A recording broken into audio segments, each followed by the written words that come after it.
साथियों, railway group D exam 2025 का नया एग्ज़ाम डेट आ चुका है। जैसा कि आप सभी को पता है कि पेपर आपका 27 नवंबर से स्टार्ट है, जो कि साथियों 16 जनवरी तक आपका पेपर चलेगा। आज की इस वीडियो में आपके रेलवे ग्रुप डी एग्ज़ाम 2025 के लिए जनरल साइंस के क्वेश्चंस देखेंगे और ये सारे क्वेश्चन आपके एनसीईआरटी के क्वेश्चन हैं। PYQ based most expected question हैं, जो कि इस बार आपके पेपर में आपको देखने को ज़रूर मिल सकते हैं। तो ये जो क्लास है आपको कंप्लीट देख लेना है। इसके अलावा जितने भी टॉपिक वाइज क्लासेस मैंने करवाया है या आगे कराऊंगा, करेंट अफेयर्स का, जनरल अवेयरनेस का या फिर साइंस का, वो सारे क्लासेस आपको देखने ही है, क्योंकि ये बहुत ही इंपॉर्टेंट और एक्सपेक्टेड क्वेश्चन हैं आपके पेपर के लिए। नमस्कार दोस्तों, मेरा नाम है सुभाष राज और स्वागत है आप सभी साथियों का स्मार्ट स्टडी 2.0 यूट्यूब चैनल पर। तो चलिए बिना देरी के हुए क्लास को शुरू करते हैं, देखते हैं क्वेश्चंस। और पहला क्वेश्चन है, निम्न में से कौन सा एक हरे पत्ते का प्राथमिक कार्य नहीं है? उनमें से कौन सा एक हरे पत्ते का प्राथमिक कार्य नहीं है, यह आपको बताना है। तो आहार का निर्माण बिल्कुल प्राथमिक कार्य है, गैसों का विनियमन ये भी प्राथमिक कार्य है, जल का वाष्पन ये भी प्राथमिक कार्य के अंतर्गत ही आता है। लेकिन खाद और जल का चालन ये जो है ना साथियों हरे पत्ते का प्राथमिक कार्य नहीं है। करेक्ट आंसर हो जाएगा ऑप्शन नंबर डी। आगे देखिए, नेक्स्ट क्वेश्चन है, छोटा कर देते हैं ताकि चारों ऑप्शन आपको दिखे। क्वेश्चन है, एक वास्तविक फल निम्न में से किसे निर्दिष्ट करता है? देखिए, एक वास्तविक फल किसे निर्दिष्ट करता है? ए में है, जब पुष्प का केवल पुष्पासन वृद्धि करता है और एक फल में विकसित होता है, नहीं। पुष्प का केवल पुष्पधर एक फल में विकसित होता है, नहीं। फल की उत्पत्ति पुष्प में केवल बाह्यदल पुंज से होती है, नहीं। ऑप्शन नंबर डी सही है कि जब पुष्प का केवल अंडाशय फल में विकसित होता है तो उसको हम क्या बोलते हैं? एक वास्तविक फल बोलते हैं। ठीक है, option number D correct answer है। आगे देखिए, निम्न में से कौन सा कारक, ठीक है, निम्न में से कौन सा कारक है जो बीजों के प्रकीर्णन द्वारा पादपों के प्रवर्धन में योगदान नहीं करता है? बताइए, इनमें से कौन सा कारक है जो बीजों के प्रकीर्णन द्वारा पादपों के प्रबंधन में योगदान नहीं करता है? देखिए, करेक्ट आंसर हो जाएगा कवक। कवक इस क्वेश्चन के लिए आपका करेक्ट आंसर हो जाएगा ऑप्शन नंबर बी। विद्युत चुंबकीय स्पेक्ट्रम का दृश्य भाग क्या होता है? बताइए, विद्युत चुंबकीय स्पेक्ट्रम का जो दृश्य भाग होता है वो क्या होता है? तो याद रखिएगा, प्रकाश होता है भाई।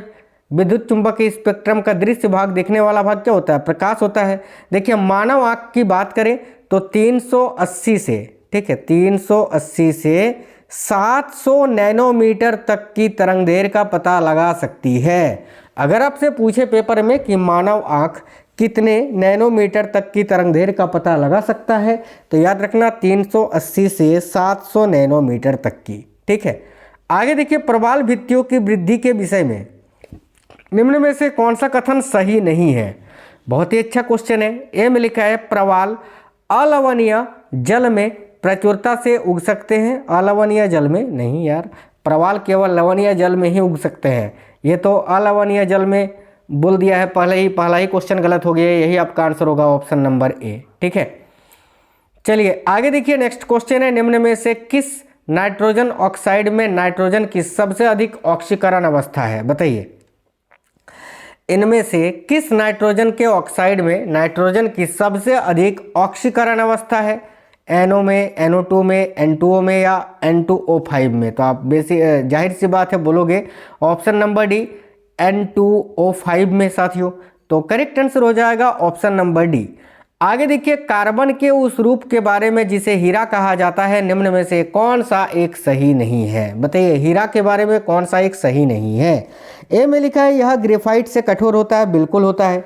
बी में लिखा है, इसमें कार्बन की उतनी ही प्रतिशतता होती है जितने की ग्रेफाइट की होती है, यह भी बिल्कुल सही है। सी में लिखा है, यह ग्रेफाइट से अधिक विद्युत सुचालक होता है, जी नहीं ग्रेफाइट अधिक विद्युत सुचालक होता है ना हीरा से, तो ये गलत लिखा हुआ है और गलत ही आपको चुनना था, तो यही आंसर होगा ऑप्शन नंबर डी। देख लेते हैं कि इसमें कार्बन से कार्बन की दूरी सभी दिशाओं में अलग अलग होती है। हाँ, ये भी सही है, ये भी सही है, लेकिन ऑप्शन नंबर सी जो है ना गलत है, यही आपका आंसर होगा, याद रखना। आगे देखिए, अगला क्वेश्चन है, जब कोई उत्तल लेंस किसी वस्तु का वास्तविक प्रतिबिंब बनाता है तो उस वस्तु और उसके प्रतिबिंब के बीच की न्यूनतम दूरी कितने के बराबर होती है? बताइए, काफ़ी अच्छा क्वेश्चन है, सिंपल सा क्वेश्चन भी है कि उस उत्तल लेंस की फोकस दूरी की 4 गुनी याद रखना। जब कोई उत्तल लेंस किसी वस्तु का वास्तविक प्रतिबिंब बनाता है तो उस वस्तु और उसके प्रतिबिंब के बीच की न्यूनतम दूरी कितने के बराबर होती है? तो उस उत्तल लेंस की फोकस दूरी की 4 गुनी याद रखना। आगे देखिए, भूपृष्ठ के किसी भी स्थान पर चुंबकीय क्षेत्र की दिशा साधारणतः किस रूप में निर्दिष्ट की जाती है? तो याद रखिए, यह आपका करेक्ट आंसर हो जाएगा क्षेत्र दिक्पात और क्षेत्र अनाति, दोनों पर करेक्ट आंसर होगा ऑप्शन नंबर सी। निम्न में से किससे आग को सबसे जल्दी बुझाया जा सकता है? बताइए, इनमें से किससे आग को सबसे जल्दी बुझाया जा सकता है?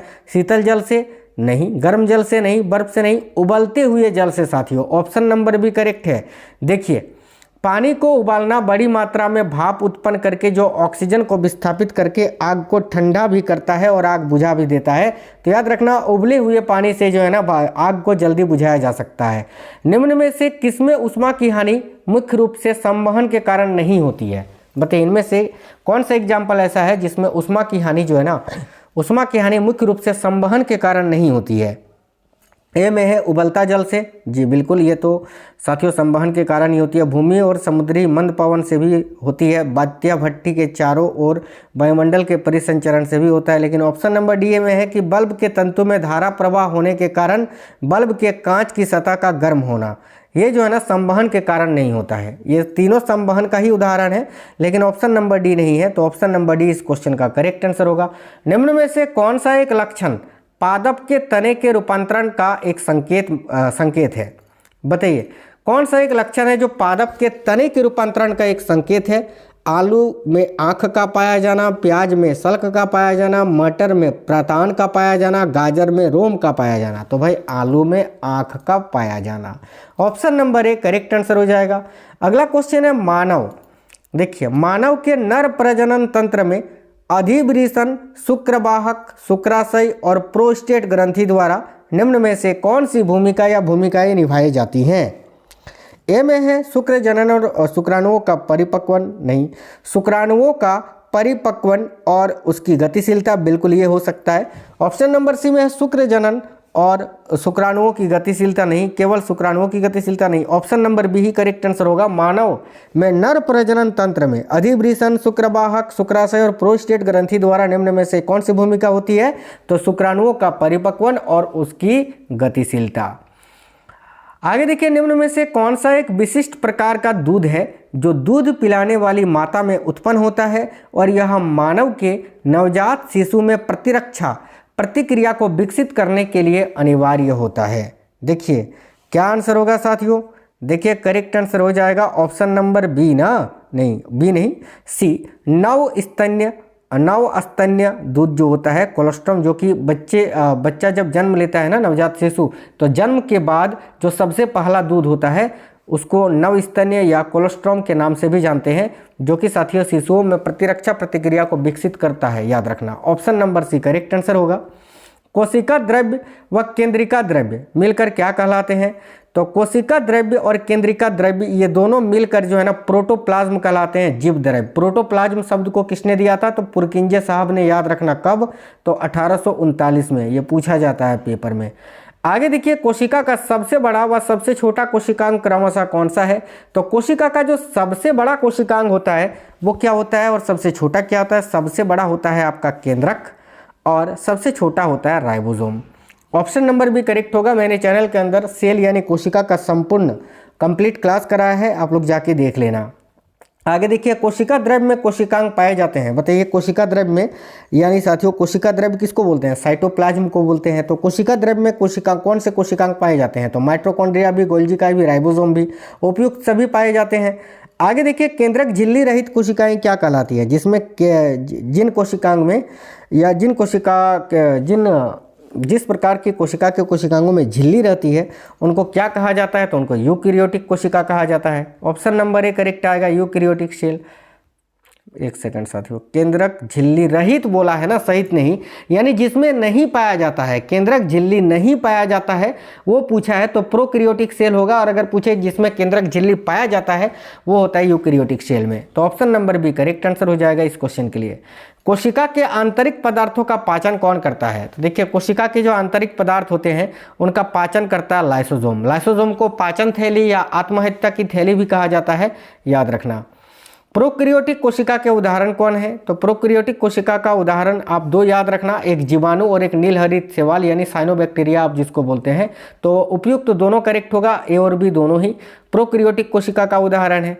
आगे देखिए, वैज्ञानिक जॉर्ज पैलेड ने किसकी खोज की थी? बताइए, बहुत ही अच्छा क्वेश्चन है, याद रखिए 1955 में वैज्ञानिक जॉर्ज पैलेड ने राइबोसोम की खोज की थी साथियों। ऑप्शन नंबर बी करेक्ट होगा, राइबोसोम।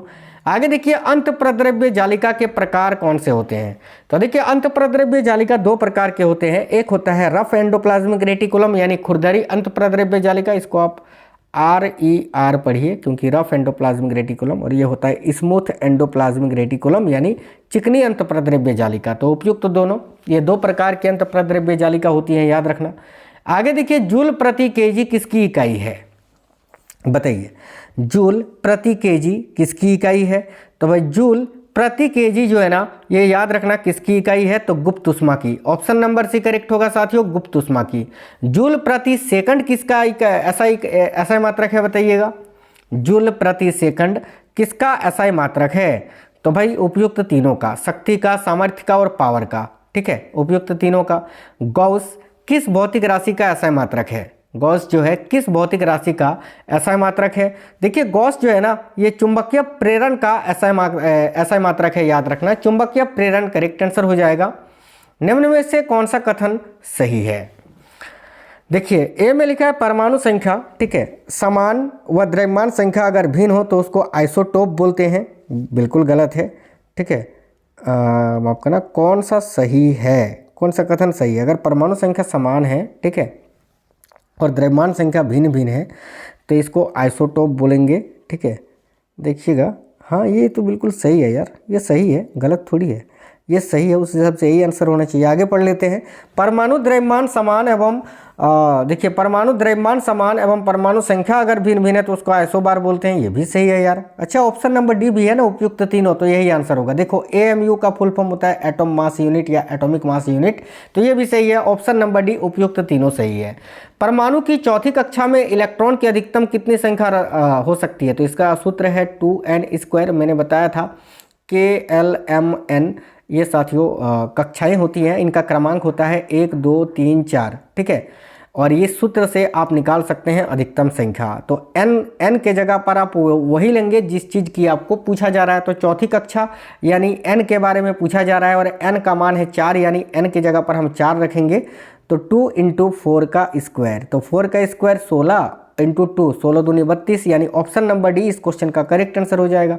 आगे देखिए, नील्स बोर व बरी के नियमों को किस नाम से जाना जाता है? तो देखिए नील्स बोर व बरी के नियमों को किस नाम से जाना जाता है? याद रखना, बोर बरी स्कीम के नाम से। बोर बरी स्कीम करेक्ट आएगा, ऑप्शन नंबर ए।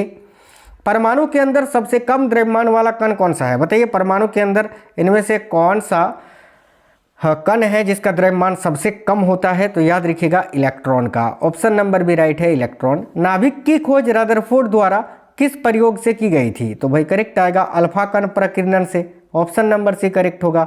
और नाभिक की खोज कब हुई थी? तो 1911 में, याद रखना। परमाणु के नाभिक की त्रिज्या क्या होती है? तो परमाणु का जो नाभिक होता है ना, उसकी त्रिज्या होती है 10⁻⁻15 मीटर। तो करेक्ट आएगा ऑप्शन नंबर ए। आगे देखिएगा, कण एवं तरंग दोनों की तरह कौन व्यवहार करता है? तो कण एवं तरंग इन दोनों ही की तरह कौन व्यवहार करता है? याद रखिएगा इलेक्ट्रॉन। ऑप्शन नंबर सी।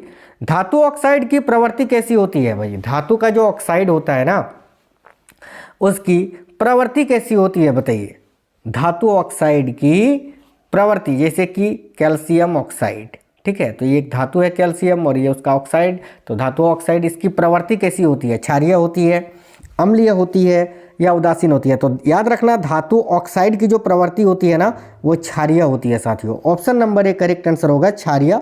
वे धातु जो ऑक्सीजन के साथ अभिक्रिया नहीं करती है। इनमें से कौन सी धातु है जो कि ऑक्सीजन के साथ अभिक्रिया नहीं करती है? तो याद रखिए यहाँ आपका correct answer option number B होना चाहिए, सिल्वर व गोल्ड, चांदी और सोना, क्योंकि ये बहुत ही कम रिएक्टिव होते हैं। आगे देखिए ओरेनियस के अनुसार अम्ल क्या है? तो ओरेनियस के अनुसार अम्ल क्या होता है? जो जलीय विलयन में H+ आयन देते हैं। बिल्कुल, ऑप्शन नंबर सी यहाँ आपका करेक्ट आंसर हो जाएगा। आगे देखिए अगला क्वेश्चन है, ब्रोंस्टेन-लोरी के अनुसार अम्ल एवं क्षारक क्रमशः क्या है? तो ब्रोंस्टेन-लोरी के अनुसार अम्ल एवं क्षारक ये क्या है? तो अम्ल प्रोटॉन दाता है और क्षार जो है ये प्रोटॉन ग्राही है। तो ऑप्शन नंबर ए इस क्वेश्चन का करेक्ट आंसर हो जाएगा। ठीक है, ब्रोंस्टेन-लोरी के अनुसार अम्ल प्रोटॉन को दान करता है और क्षार जो है प्रोटॉन को ग्रहण करता है, याद रखना।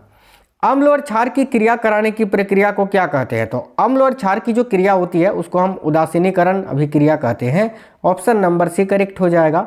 भोजन को मुख गुहा से आमाशय तक कौन पहुंचाता है? तो भाई याद रखिएगा ग्रास नली, जिसको ईसोफेगस बोलते हैं साथियों। ऑप्शन नंबर डी, जिसकी लंबाई 25 सेंटीमीटर होती है, याद रखना। ठीक है, आगे देखो, मेंडल ने अपने प्रयोग के दौरान अभिलक्षणों के कितने जोड़े चुने थे?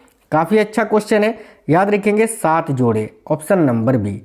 आरएनए के 3 प्रकार कौन कौन से होते हैं?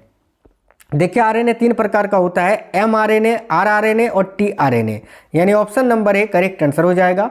अगला, गुणसूत्र किससे बना होता है? याद रखिए गुणसूत्र जो है ये डीएनए और हिस्टोन प्रोटीन के बने होते हैं। तो इस हिसाब से ऑप्शन नंबर डी इस क्वेश्चन का करेक्ट होगा, डीएनए और हिस्टोन प्रोटीन से। आरएनए से संबंधित कौन सा कथन सत्य है? तो साथियों देखिएगा आरएनए से संबंधित कौन सा कथन सत्य है? तो ऑप्शन नंबर बी में ए में लिखा है, यह प्रोटीन संश्लेषण में सहायक होता है। ठीक है, इसकी संरचना एकल कुंडलित होती है। बिल्कुल ये सही है, ऑप्शन नंबर बी कि आरएनए की जो संरचना होती है, ठीक है, वो एकल कुंडलित होती है। ऑप्शन नंबर बी करेक्ट होगा। गुणसूत्र की संरचना में कौन शामिल होते हैं? तो गुणसूत्र की संरचना में कौन शामिल होता है साथियों? देखिए डीएनए होता है, इसमें आरएनए भी होता है और हिस्टोन भी होता है। तो option number D correct answer हो जाएगा। आगे देखिए, मानव जीवन के सही संचालन के लिए अत्यधिक आवश्यक तत्व कौन सा है? तो भाई कार्बोहाइड्रेट चाहिए, प्रोटीन भी चाहिए, वसा भी चाहिए, खनिज लवण भी, विटामिन भी, जल भी, यानी उपयुक्त सभी। नेक्स्ट क्वेश्चन है, छोटे बच्चे के शरीर में प्रोटीन की कमी से कौन सा मानव रोग हो जाता है? तो याद रखिएगा क्वाशी-योरकर बीमारी, ऑप्शन नंबर सी। मानव मस्तिष्क में स्मरण क्षमता कहाँ पाई जाती है? तो भाई करेक्ट होगा सेरिब्रम में, option number A cerebrum correct answer है। मनुष्य में कौन सा परिसंचरण तंत्र पाया जाता है? मनुष्यों में कौन सा परिसंचरण तंत्र पाया जाता है? करेक्ट आएगा बंद परिसंचरण तंत्र साथियों, याद रखना। मनुष्यों में बंद परिसंचरण तंत्र पाया जाता है, याद रखिए। पक्षियों एवं मनुष्यों की जो रक्त नलिकाएं होती हैं उसमें बंद परिसंचरण तंत्र पाया जाता है। आगे देखिए, खुला रक्त परिसंचरण तंत्र किस में पाया जाता है? देखिए कीटों में, तितली में, कॉकरोच में, उपयुक्त सभी में, इन सभी में खुला रक्त परिसंचरण तंत्र पाया जाता है, याद रखना। रक्त बनावट में किस तरह का होता है? तो रक्त जो है ना, ये बनावट में गाढ़ा होता है, चिपचिपा होता है, लाल होता है, उपयुक्त सभी करेक्ट आंसर हो जाएगा। आगे देखिए, निम्न में से कौन अवयव रक्त में नहीं पाया जाता है? देखिए आरबीसी, डब्ल्यूबीसी, प्लाज्मा ये तो पाया जाता ही है, प्लासेंटा नहीं पाया जाता है। तो ऑप्शन नंबर डी इस क्वेश्चन का राइट आंसर हो जाएगा। एक क्वेश्चन होमवर्क का है, आंसर बताइए कि रक्त के हीमोग्लोबिन में कौन सा तत्व पाया जाता है? कोबाल्ट, आयरन, कॉपर या कार्बन? चलिए इसका आंसर सभी साथी कमेंट बॉक्स में बताएंगे। ये आपका होमवर्क का क्वेश्चन हो जाएगा आज के इस क्लास का। साथी में बताइए कमेंट बॉक्स में क्वेश्चंस कैसे थे, क्लास आपको कैसा लगा है। और साथियों मिलते हैं नेक्स्ट वीडियो में, तब तक के लिए जय हिंद, वंदे मातरम।